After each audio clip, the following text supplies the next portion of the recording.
We're going. We're doing the thing. I'm gonna go ahead and just share this All right. via Twitter. Yeah. Maybe a tweet. Me too. And then Um, also in this, you should be able to see on the side if we get any comments or anything yep.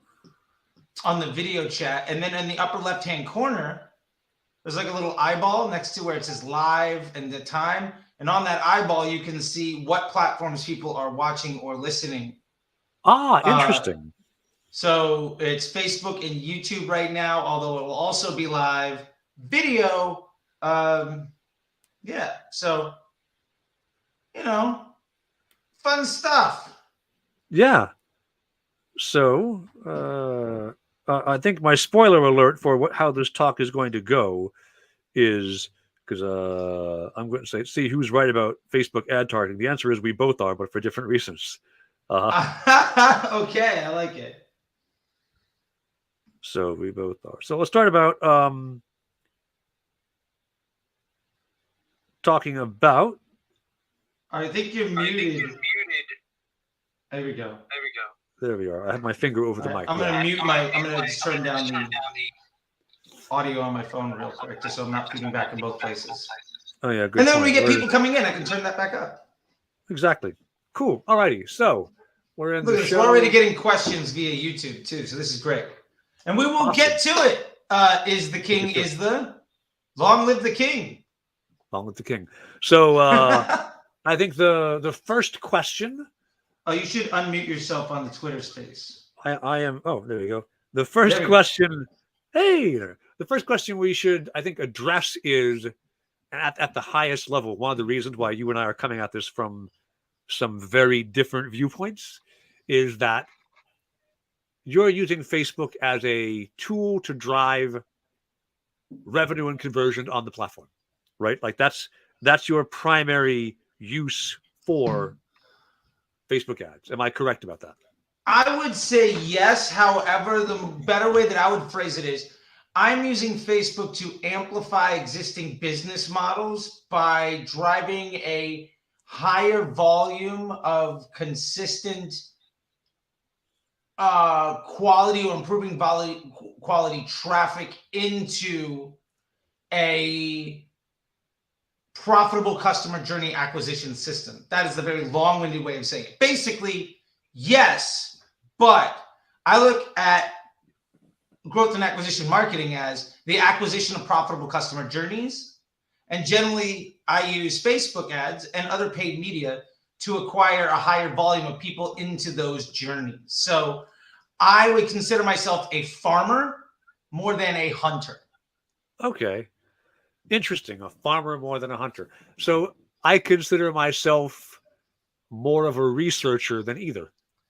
And Okay. I think that fundamental big difference in how we're using the platform explains part of why I keep saying yes, but as you're going only broad, only broad. And so uh, if you're in your early stages of business, is who I deal with mostly. And a lot of the questions you end up asking are, how do I find customers? What is my customer? Who should I be selling to? And that, if you let Facebook answer it for you, Facebook will tell you kind of blankly, this ad made this much money. Who was it served to? You can kind of, if you're quite advanced in your knowledge of Facebook, you can go diving in and using both looking at ad sets and breakdowns to begin to understand more about, hey, this ad served to these people in this gender and age demo. And you can kind of extract some of the knowledge around who this targeting worked for.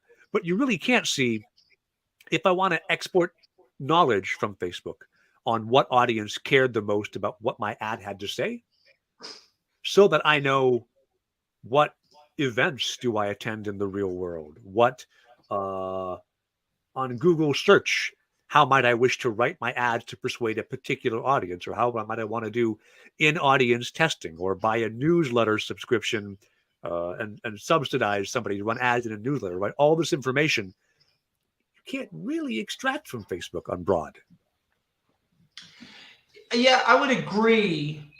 that the lack of the identification of that psychographic or demographic information does present that issue. However, knowing that every ad effectively creates its own audience based around how people engage with it, like every ad understands who responds positively and negatively to it.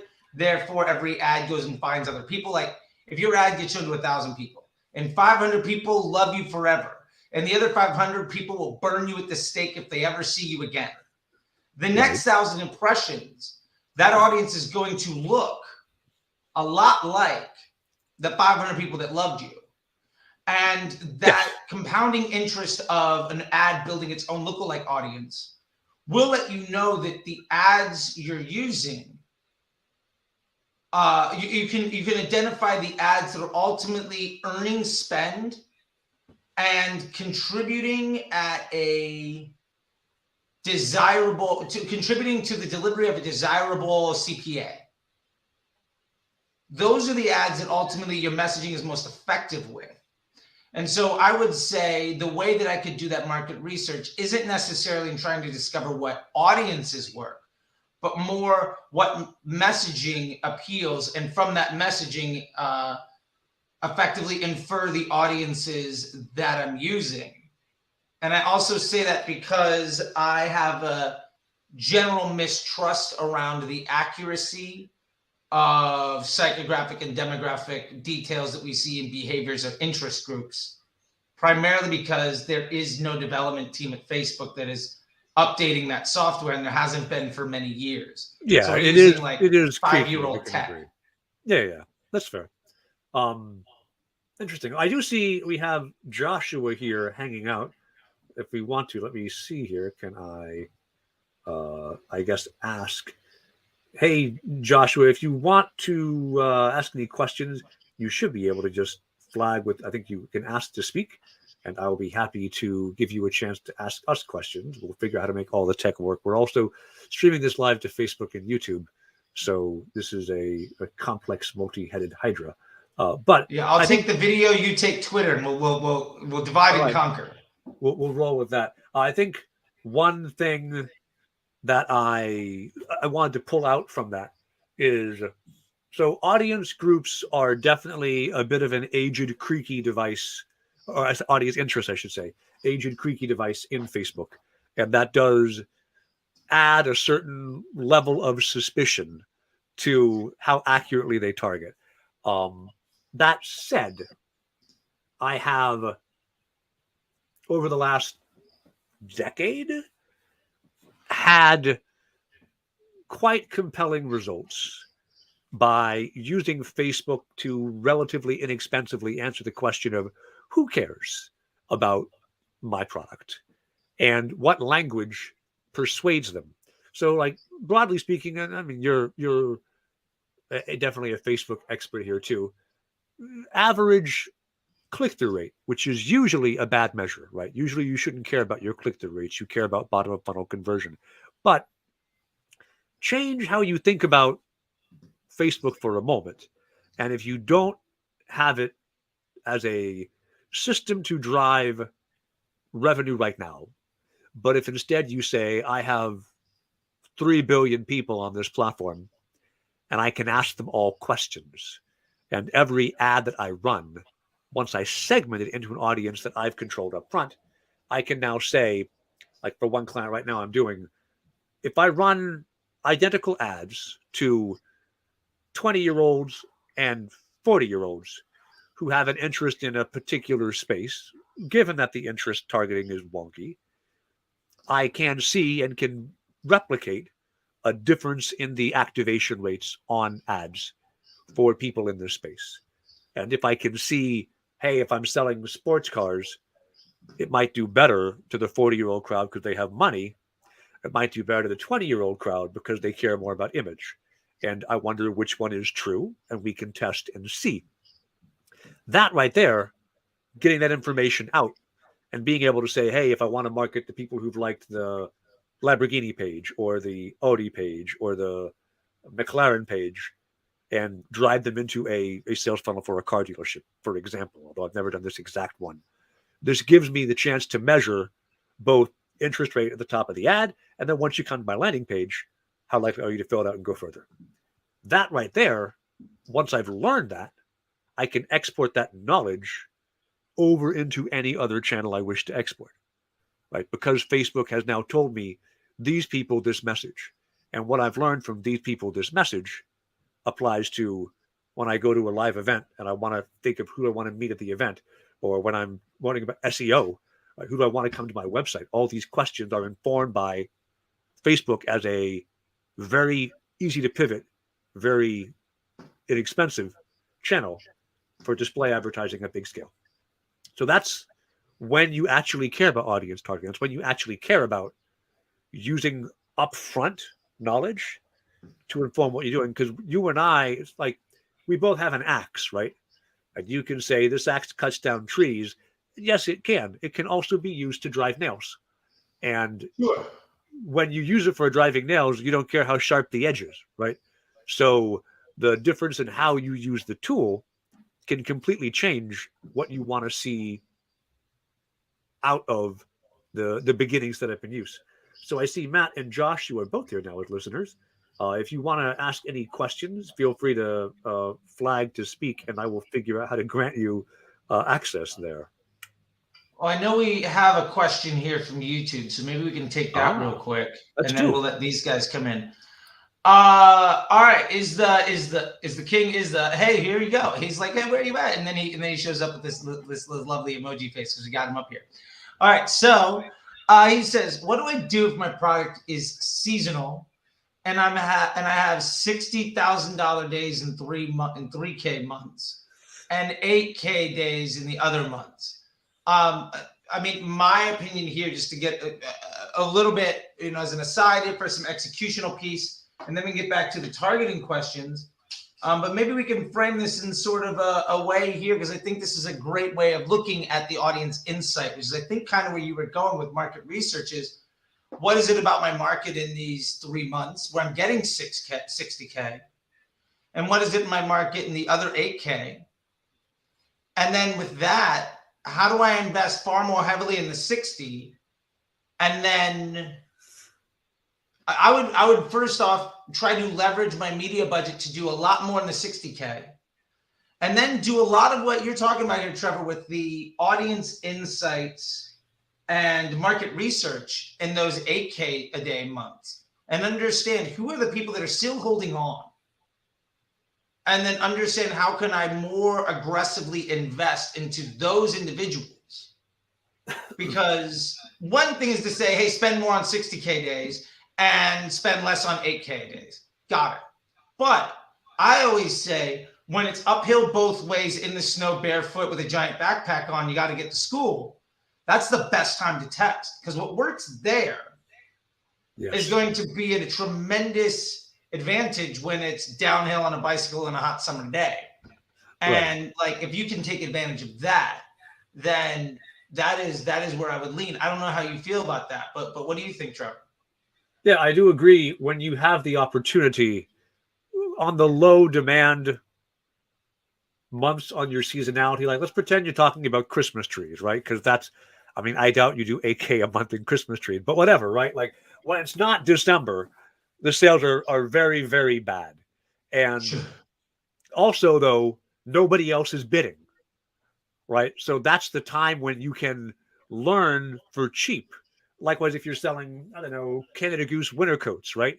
Again, sales are going to pick up in November, and they're not going to be great in June, except for folks who are making a trip to Patagonia because it's winter down there.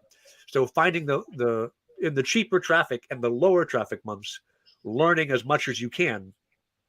And it's important, you're also teaching Facebook's algo. Yep. Right? Doing upfront targeting lets you also tell Facebook, I want more people who look like this. And then when you do either retargeting, which sometimes is appropriate, or you just take what Facebook has learned and build a new ad set with an actual conversion event as the optimization. Either way you wish to run it after you've learned who your audience is, when you're ready to ramp up your spend, when things get more competitive, when the market gets hot, you'll have prepped yourself during those bad months. Did that make sense? I think it totally makes sense. Yeah. And I think the trick here is not how do we make the 8K months as good as the 60K? You can't.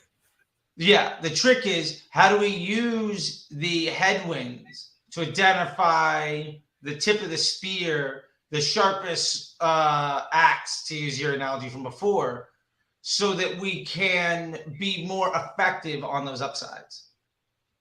Excellent. Yeah. All right. Yeah. So Hase, Matt, I see we have some other folks. Mike, hello. Welcome to some of these listeners here. Anybody who would like to ask a question, ping me with a request to speak, and I will give you all access to ask a question. You can also view us. We're on YouTube. We're on Facebook. You can drop questions there as well. Charlie, you might want to drop the link to the StreamYard video in Twitter so folks can join. Okay, I'll do that. Do that right now. All right. Well, but yes, yeah.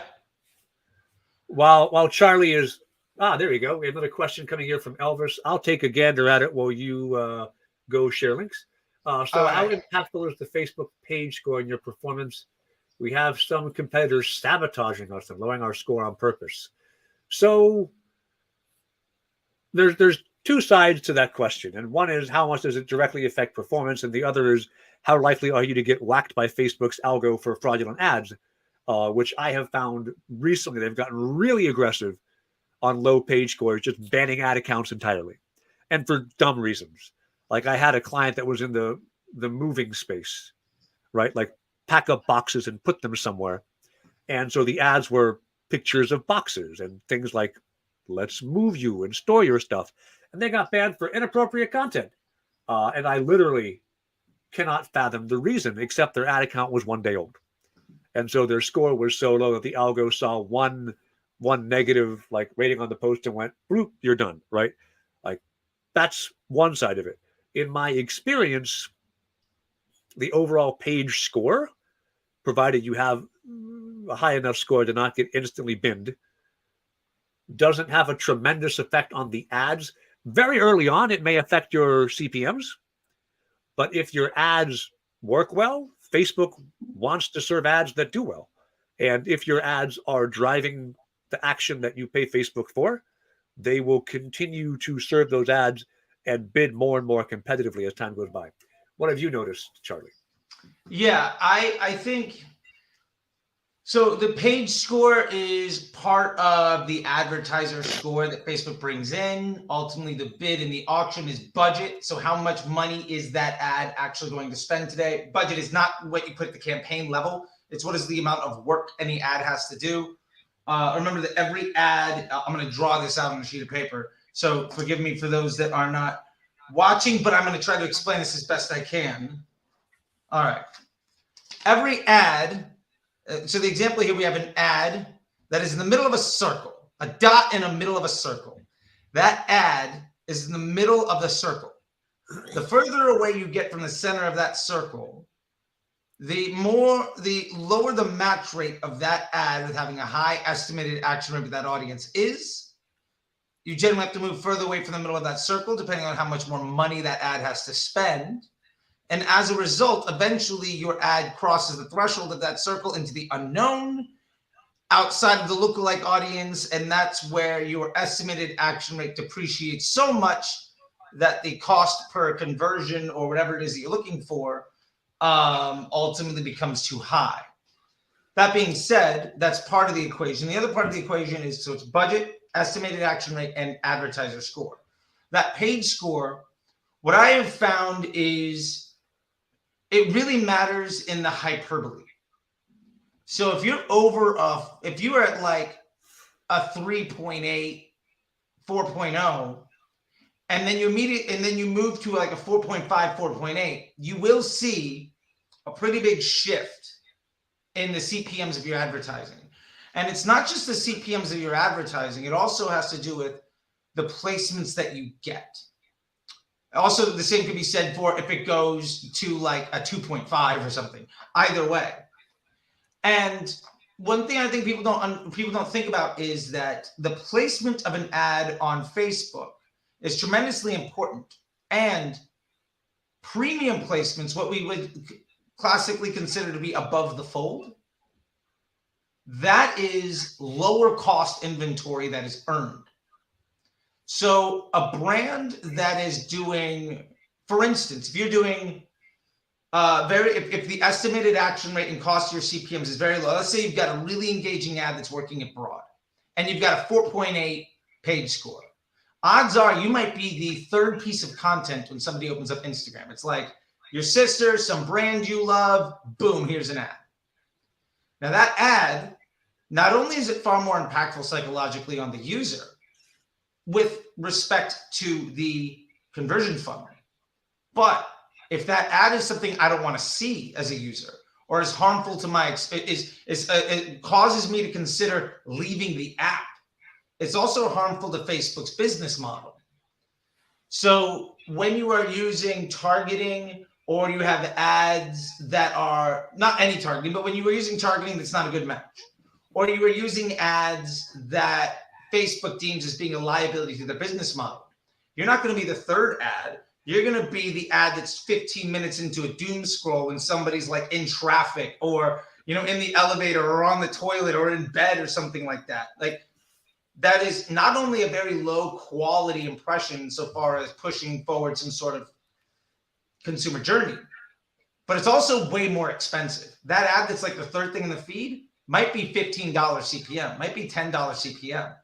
The ad that's 20 minutes into a doom scroll might be $35, $40 CPMs. So my point to that is there's not a big change between like 3.5 and 4.25, but there's a huge change between 2.5 and 4.8. So I wouldn't say that the page itself, that page score, is tremendously important in that like a 3.9 and a 4 is the hugest difference.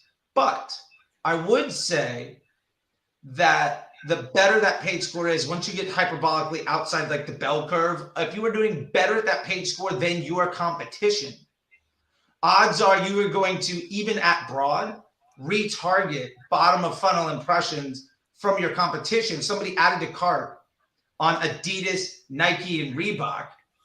When I used to run New Balance, I know that my page score and my broad targeting, because we did a measurement study with it back when advanced matching started. My first impression, about 20% of the time, was somebody that abandoned cart on your pages within the last 24 hours.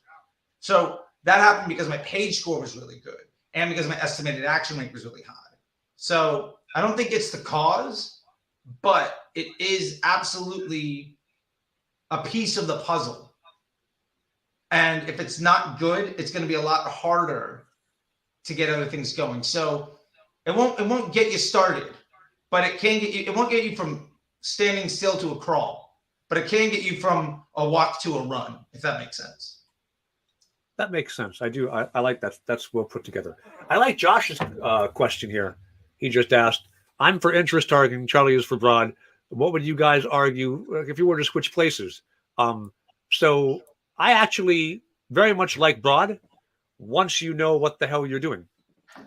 Once you've, in two ways. One, once you've trained the algo with, you sent directed traffic to your page, you got the conversion events you wanted, everything works now the way it should because you were pre-selecting your audience up front. Now when you go broad, Facebook already knows who you want. And then I find the algo learns faster and you get less weirdness where like you want to level the algo up slowly and spend, right? But if you've already put 10K into pre-targeted audiences, when you move over to a broad reach, you can ramp up way faster. Now you know it works and Facebook does too. So that's when I like broad, is once you're ready to stop going, who do I sell to? And instead you're ready to say, I want to make some money. Sure. Yeah, I would agree. If you are ready to scale up your investment, broad is phenomenal. My pushback there would be, I would also say broad is tremendously helpful when trying to figure out who to market to. Because if you are building ads and then doing an audience test, you're not actually saying, who does my brand appeal to? You're saying when I've taken a guess at what people want to see with my content, who does that guess actually appeal to? So when I have already narrowed down 90% of when I've already focused down to 5% of my available choice because I've decided a headline, I've decided a creative, I've decided a copy. Who does that appeal to? So if I can solve for 5% of the problem, that's great. But when I now want to scale it, I have no idea if that ad worked because it was the ad, because it was the audience, because I got lucky in the first few days. What if I have multiple interest groups and it was actually that was the fourth impression that somebody saw after clicking 3 other places, and that audience being a retargeting impression, 10 days into a customer journey was the actual thing that was lucky enough today because somebody else did some marketing on my in my vertical or niche that got me the sale. So for me, like what I teach in the Facebook Ads MBA program and over at Disruptor School with everybody, with all the other programs that I have, is I do the targeting, I do the testing at broad to figure out the messaging that I'm best at delivering. And then letting that messaging collate its own audience, and then deciding, do I want to get better at crafting that message to get new conversions? Or do I want to find a different message so that circle that I defined before with an ad in the middle? Can I get a couple of circles that might form this elaborate Venn diagram? And then Facebook can find the folks that are in 1 circle or 2 or 3 or 4. And I'm not spending nearly as much money for folks that are outside of that circle. And I'm not limiting the people that might want to actually see my content because I've decided to use some predetermined audience parameters from tech that hasn't been supported in 5 years that cost me extra to see if my guess on my ad is actually a scalable solution. So what I will say is this. I think broad is great when you're ready to scale up. I also like broad to do that market research. I'll also But the problem is then you can't export what you've learned, right? Facebook will let you optimize in network and will do a great job of optimizing even broad, but it won't let you know what that optimization was. And that's why if you want to take your knowledge out of Facebook and not just spend, I get why Facebook does this, right? If they lock in a super good audience and don't tell you who it is, you're stuck spending money on Facebook. Good for them.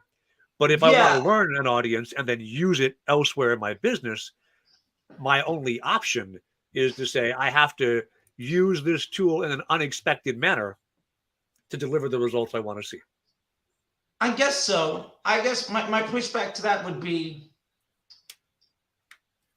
if I'm running 5 different concepts, say I've got a car dealership, sure, and I want to sell cars, I could have an ad that is, I've got the safest minivan, and I've got the fastest sports car, and I've got the cheapest sedan. Now, based on that, when I start selling minivans, I'm gonna have a pretty good understanding of, okay, safest minivan, good idea. If I now start talking about the price of the minivan or the quality of it, the experience, and I can improve that sales pitch, I'm starting to understand more and more of who the consumer is for my minivan. And I can understand which sales pitch does best for me. You are understanding what sales pitch does best, but what you're not learning is maybe minivans do really well in in families, right? But what type of family? Do they do better in families where the parents are 40 or 30? Because that may change how you do all the rest of your marketing mix, right? Yeah, but could I not take a look at the demographic breakdowns of my delivery for that point of age, gender, and location? For age, gender, and location, fair enough. But for anything else, you can't, right? If I want to know, hey, if you buy a minivan, could I advertise on TV with young Sheldon, right? Like, would that be a good place to run ads? Because it's broadly in my demo as people who have this interest. If I can see, yes, it is, then I've exported knowledge from Facebook. Whereas Facebook might be quietly knowing, oh yeah, young Sheldon watchers, they love the minivans for whatever reason. And then Facebook will know to target that, but Facebook won't tell me unless I pre-select and then find it out the hard way. Well, let's play devil's advocate here, because I used to do a lot of television. I used to run CBS of their Facebook stuff like 10 years ago, and we'd have like $1 million a day budget. And what we would do is we would test for the ads and see what ads work best. Then what I would do is, and there are people still doing that this year today. So whenever you're like an interest group, the cost just spikes one day. Understand that there's like 100 people like me dropping $1 million on top of you just to learn. Yeah. What I would do is I'd take that $1 million and I would run that ad. So I did like the launch of the Stephen Colbert taking over the Late Show, right? And I did like Supergirl and Code Black, like all of these like fun shows. Every now and again, somebody talks about a show, I'm like, oh, I did the premiere. It was fun. But what I would do is I would take that ad that proved to be best, and then I would run it against like 30, 40 interest groups. And from that, what I was able to do, I might spend $1 million a day for a week, spend like $5 million to promote the Late Show with Stephen Colbert as a brand new show on TV. Based on that insight, which I could do before the launch of the show, like a week or a month before, is we could then take that data. I was working at Omnicom at the time. I was supervisor of the West Coast operations for Facebook ads for Resolution Media. I could go to Chiat Day, which is basically just another office in the building. Actually, really fun building. So another hangar inside of this like lovely art project that everybody got to work in. And I could go and say, hey, look, you are selling all of the commercials nationwide for this show. Here is the audience data by interest group for who responded really well. So in that way, we could sell $50 million of ad time for the year based on $5 million of Facebook spend. Yeah, and you needed the interest groups. And you need the interest groups to learn that, which is my point. Yeah. Right. Yeah, on Facebook, when you want to optimize in Facebook, Facebook is excellent. When you want to optimize out of Facebook, that interest targeting lets you learn and export data out. And that's like the fundamental differences in our approaches. Your approach is right a lot of the time. I do still think, and you've used it yourself the same way, just at bigger budgets than I do, because I work with small companies on purpose. That it's the same thing, right? You learn who cares, and then you can go and use that information anywhere else that seems applicable. Yeah, it's funny. I had somebody over yesterday, and we were putting together a plan for the purpose of privacy concerns. Let's just say a very famous American motorcycle company getting into a fashion line.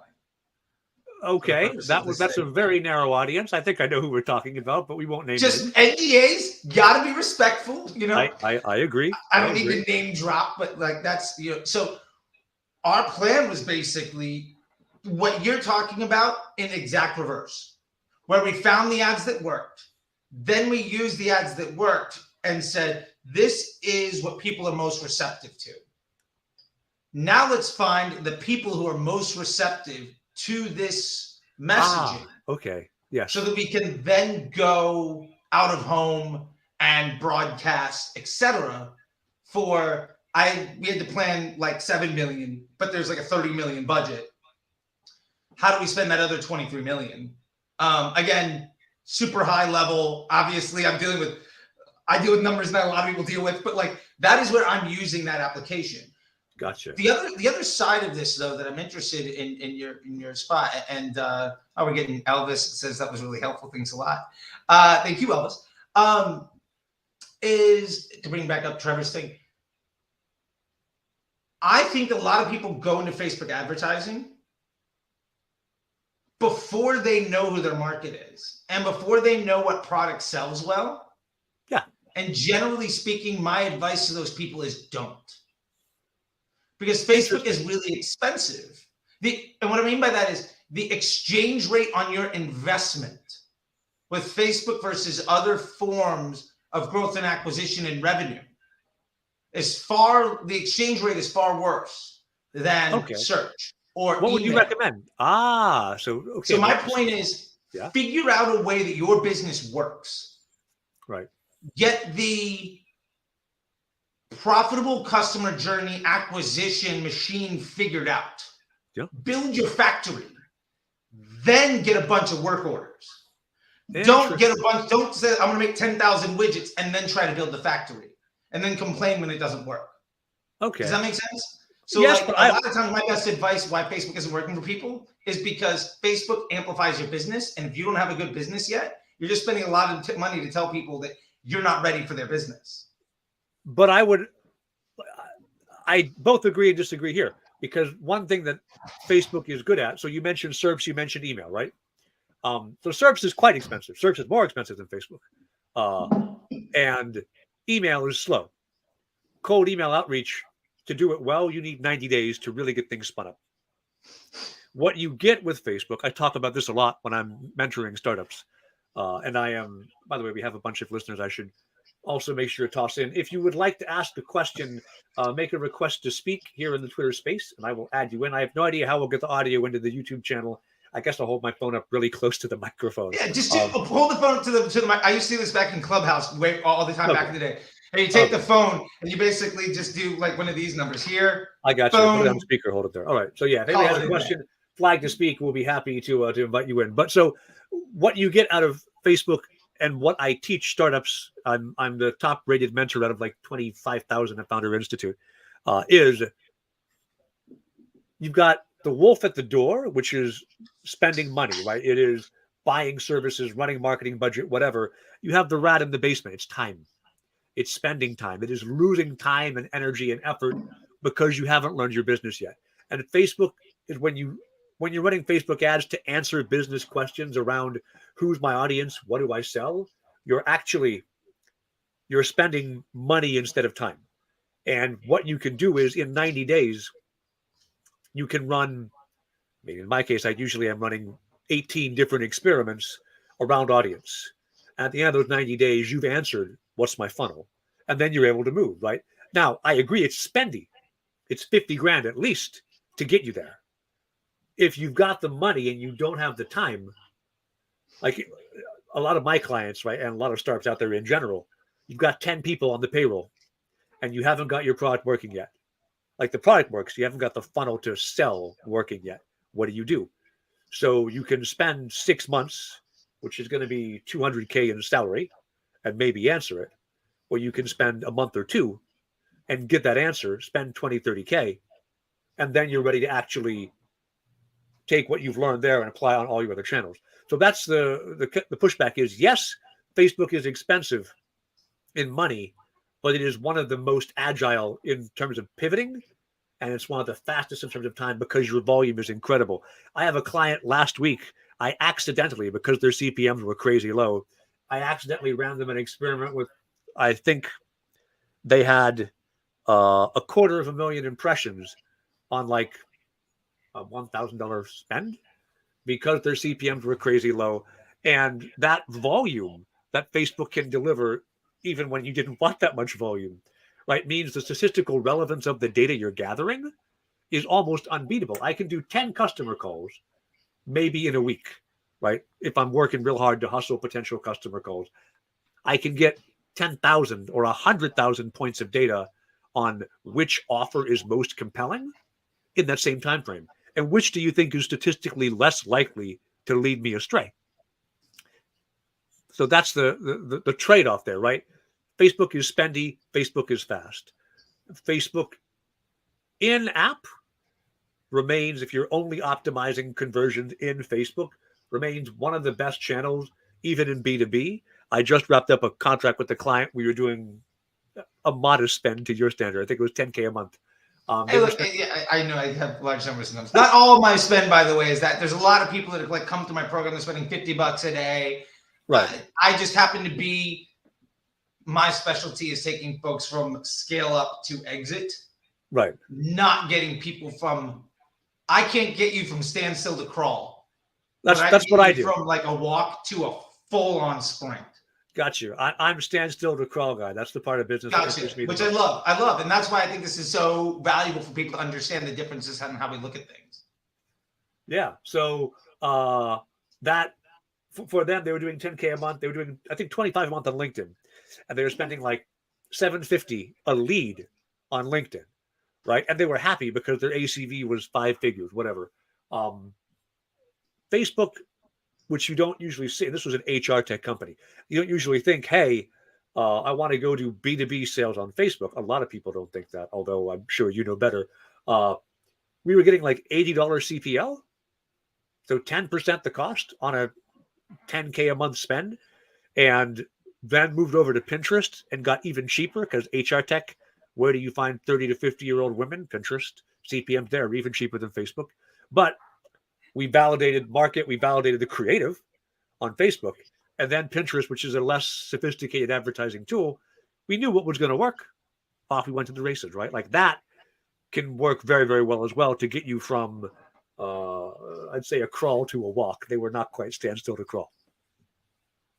Gotcha. I love that. I love that. And I think that's a really big piece here in that we're talking about the application because, yeah, I think it's what I'm getting out of this process is, and I don't disagree with it. I think I would execute it differently, but I think we're on the same spot is using Facebook as, and I always say it's a market research and intent creation device at scale. It's probably the world's greatest market research and intent creation device ever. Yes.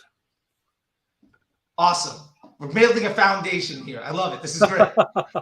And then with that, you're using that to validate ideas from which to get to that crawl state, right? Like to get it to, if we say 80% of startups fail, you might be able to have a better than 80%, a better than 20% hit rate on success because of the market research you're doing. So you're investing in market research to get to, instead of a 20% success rate, 80 failing, 20 being successful, instead of getting a 20% success rate, getting to a 30 or 40 or 50% success rate or more. But like I'm at about 50% these days. Yeah.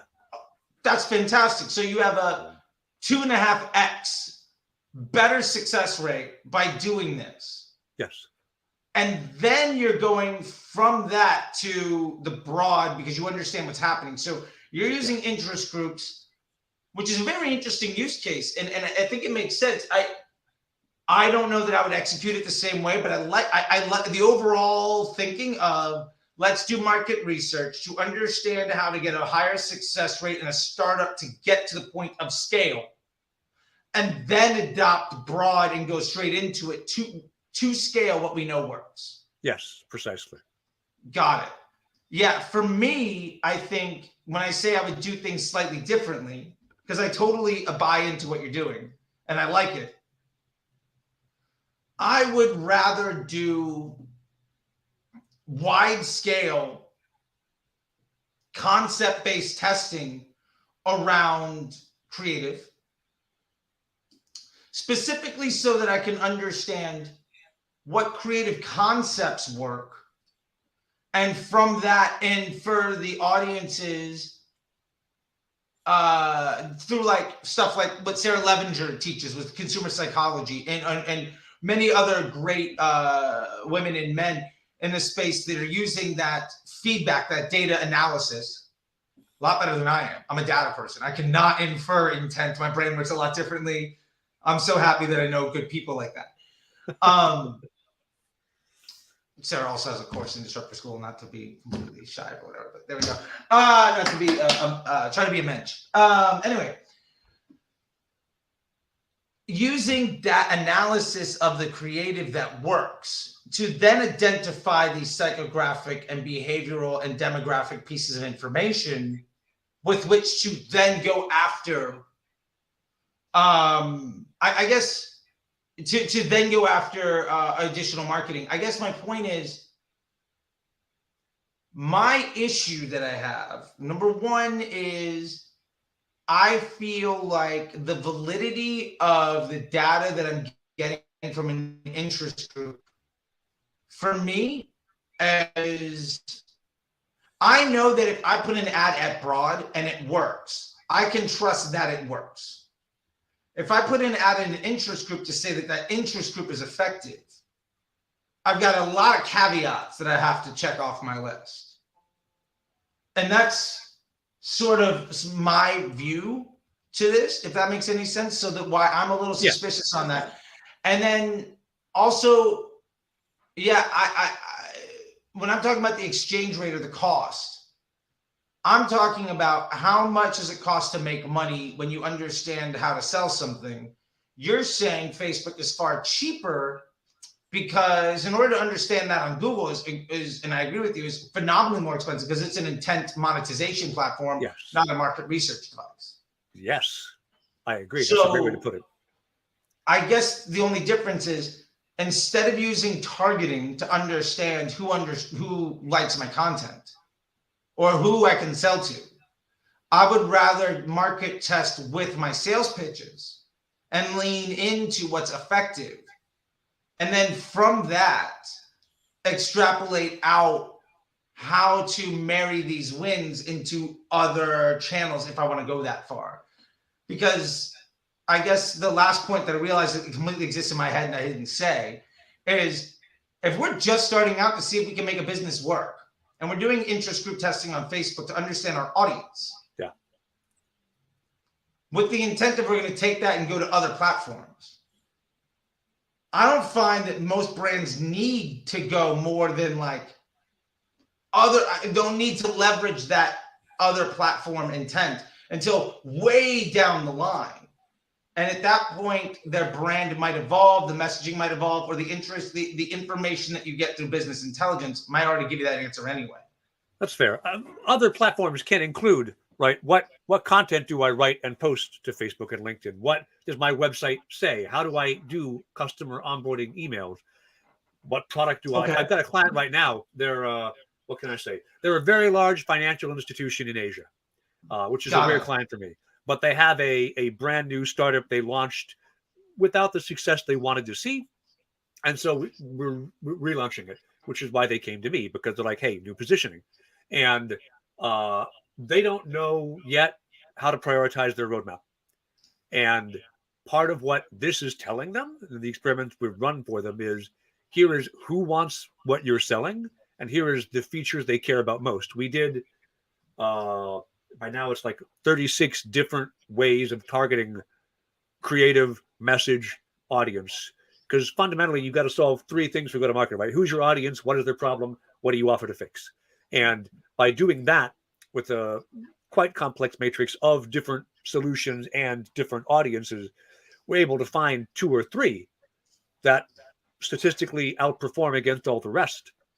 And with that, then you're able to say, oh, I need to make this feature part of my launch packaging, because now I know before I even built the product, or rebuilt, in their case, the product, I know this is what people want to see. And so that is, I need to get the information out on the feature that worked best, on the audience that worked best, because how do I talk about onboarding with the client if my options, for a very large bank, am I talking to 20-year-olds who are trying to get their very first savings account out of college? Am I talking to 50-year-olds who are thinking about retirement? Super different onboarding for maybe the exact same technology. Yeah, I think that makes sense. I'm on board with you. I think that works. I think it's just a matter of what I think is great here is the understanding of ultimately. Oh wow, we got some. Oh, my private photo here. How about there's not even a link. Spammers, if you're gonna spam a chat on YouTube, do it better. Do it better. Don't spam marketers' things and not include a link. There's not a link, much less any GTM information. Like you got to get your 69xxx.site. Get it together. Get it together. So I forgot what I was going to say. Followers, so, yeah. This is Charley's YouTube stream just got hit by a spammer, and we're going to apparently wrap up the end of our call just making fun of them. But yeah, I think, is there anybody else where we can address maybe some questions or get some feedback here? I think that'd be really great. If anybody in the Twitter wants to raise their hand, or anybody else of the folks watching want to do that, because I mean, there was something that we did have some folks that raise their hands. There's some questions here, but I guess my question to you would be, while we're waiting on that, is one, it feels to me like you have a lot of trust in the validity of the data of the interest group itself. Sure. Because I don't feel, and let me preface why I don't, and then you can maybe tell me why you do. Yeah. Instead of me hanging that out there and you say something and then me come back with like, I don't want it to be like a gotcha journalism or something like that. So number one,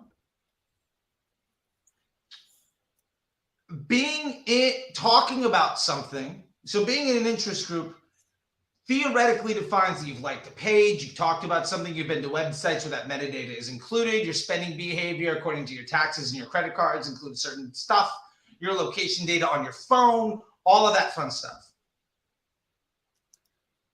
That being said, if we know that we might feel negatively about something and talk about it. True. Like if you go to a restaurant and you have bad service, odds are you're more likely to talk about bad service at a restaurant than above average service at a restaurant. It's either really good or it's anything less than expectation. I still talk about the time that TGI Fridays served me a hamburger with the wax paper still on the cooked meat, right? It's been Not almost good. 2 decades. Almost 2 Gotcha. decades. That would theoretically mean, potentially for this use case, you're in the TGI Fridays interest group. Right. So if we know that, let's say half of the people in that interest group theoretically are talking about something negatively. Now, that might be a low or high. I think it really depends on the topic, right? Some topics are far more hyperbolic. You know, cats versus dogs might have a different reaction than a political post or Bass Pro Shop or whatever, right? But let's just throw it out there. 50% of the available audience that is accurately being tracked might feel negatively about something, but they're in the interest group. We also know, based on multiple studies, because the tech hasn't really been updated, the best version of the tech a few years ago, about 1/3 of the people in that audience were there basically just by mistake, like just errors in the tech. Yeah. So if we're going to take 1/3 of the people off the pie, out of the pool, and potentially half of the people in that pool feel negatively about it, we're left with maybe 1/3 of the pool that is positive. Out of that 1/3, we're now trying to target the people within that 1/3 of the group that also have any buying intent. To me, that is such you've taken the available pool of who that ad might want to appeal to, because that ad might appeal to 50 million people, but you're at a fraction of 1/3 of a 30 million person audience, so you're down to like 3. And then it's the conversion rate on that 3 million that you actually happen to reach. Like, you see what I'm saying? Like so for me, that is where my pain point with interest targeting a lot of times stems from. The answer is surprisingly easy, which is I honestly, I only care a little bit about the accuracy of how this audience is being selected. Right? There is some to export this data, I do need some information I can pull from there. But honestly, I care that it works more than I care that it's accurate. Right? If I say, here's my intersection of 8 different audiences, even if I assume 2 of them are wrong, if I've got information on, hey, this is what looked like it works in my Facebook targeting. One, I'm gathering millions of points of data, which automatically levels out a lot of the inaccuracy. When I go through my full set of 18 different experiments for a client, I'm averaging between 2 and 5 million individual data points at the end of that, right? Which means sampling errors have to be really big to cause a substantial problem in this data. And the other thing is, as I am getting this knowledge out, I'm testing it, right, 18 distinct times over the course of 2 or 3 months. I'm also learning enough information that when I then apply it somewhere else, in my onboarding, I can see who the customers who are signing up are, right? I can use Apollo to enrich my lead data and say, oh, everybody who I got isn't who Facebook tells me they are, right? There are many places along the way where you can double check and understand just because Facebook says this doesn't mean it's true. Facebook is, as I think you very intelligently put it, the largest market research tool in the world. With that size comes inaccuracy, and that's okay. All I'm putting together here are a series of bets around who this audience is. And then as I've learned this, I validate this on other channels. And if they work, if they don't work, that is on me, the business owner or the marketer working for the business owner, to solve and say, all right, this was our philosophy, this was our theory, this was the hypothesis, we tested it, we learned this, now we're doing this instead. And that whole funnel, a good marketer always tests, a good marketer always asks. And so even if Facebook tells you this is what works, if your Google Analytics or your CRM tells you something different, you begin to question, right? This has been a really interesting talk. I have a 1 o'clock I have to hop on. I'm sure you have other things to do with your day. I really appreciate it, Charlie. I had a great time. From one bearded man to somebody with probably the best mustache I'm going to see all week, potentially all month. I don't know. I went to Geek Out, and Cody there has another, like one of these guys. So all right. And top 2 mustache of the month, because I'm not going to play favorite. I'll take it. Thank you, Trevor. This was great. I really appreciate it. And maybe we can do this again sometime. Yeah, I'd love to. All righty. Thanks to all the listeners. Any questions you have, hit us up on Twitter with any follow-up if you'd like. And otherwise, have a great day. Take care, Charlie. Yeah, see you. Bye.